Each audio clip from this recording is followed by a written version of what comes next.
Are you getting recognized for your work at work? We're in a very unique time. It's 2020. Most of us have been working virtually. If we've been given the privilege of working, a lot of people had to be on the front lines dealing with people very differently than they've ever dealt before.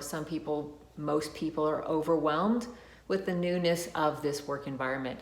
And so getting recognized at work has become a challenge in different ways.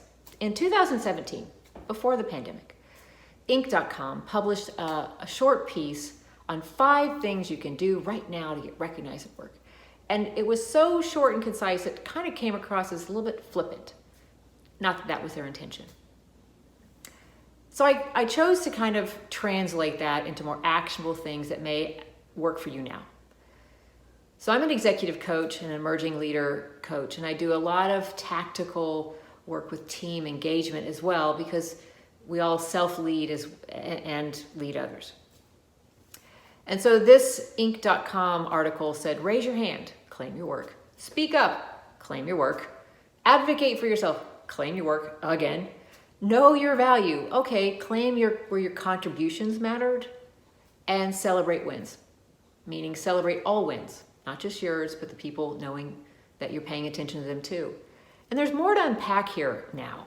I'd really like to kind of take these short, concise things that were referenced and dig into them.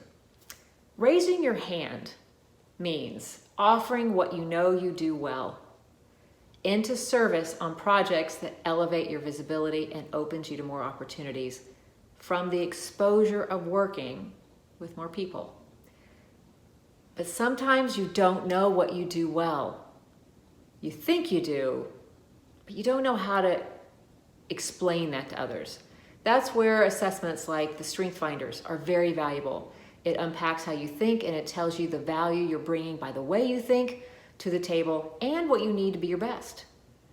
And don't ignore those, because you can actually have a conversation and say, look, I know I do this really well. This is the value I bring to projects. I'd like to work on more projects. It's a really great conversation to have. So metaphorically, you're raising your hand, but really you're stepping into better conversations for more opportunities. Speaking up is a little bit different.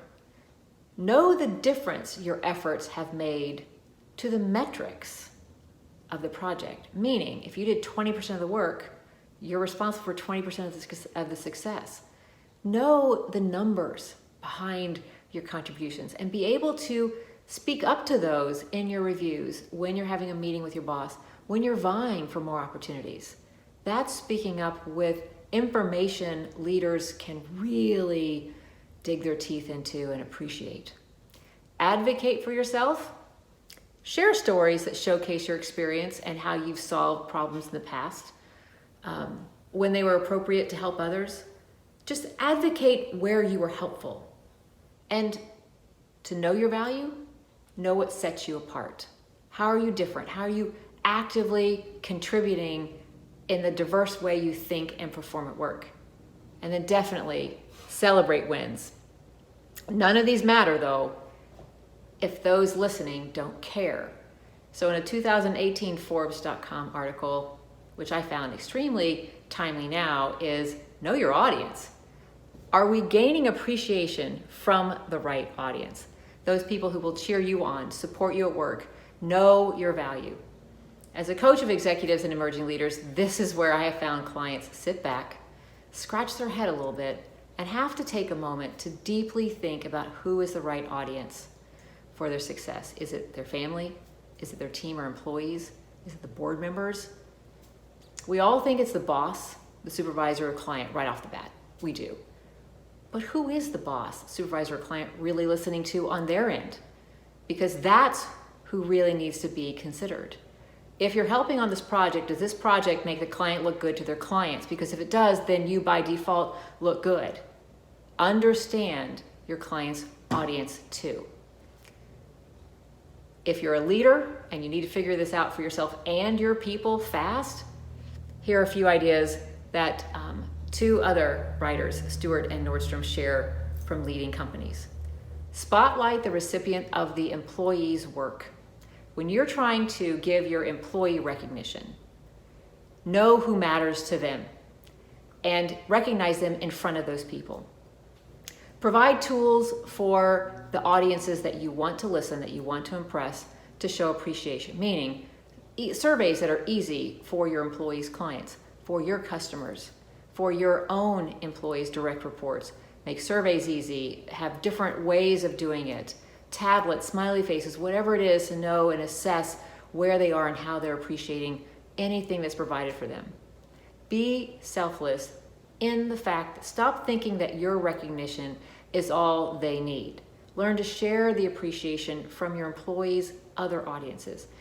Like brag about your employees to their family. Brag about your employees to your clients. Let them know somebody else is advocating for them, and that will automatically give you the recognition that you're probably really going to appreciate. Set the example, walk the talk, and by you recognizing your employees, you will get the recognition you want. Pay attention to the right audience so that you know who to impress, who to really pay attention to. And I'd offer one simple tactic to do that. This is what I offer executives all the time. Figuring out the following for yourself and then ask your people the same two simple questions. What do you and what do they want people to brag about? And who are those people? My name is Carol Stizza with Relevant Insight Coaching. I am honored to work with emerging leaders and executives all over the world. I look forward to a conversation with you too. How would you like to get recognized? My job is to help you get clear on that, to get recognized and get paid, or reap the rewards you want by meeting your goals. Make today a great day.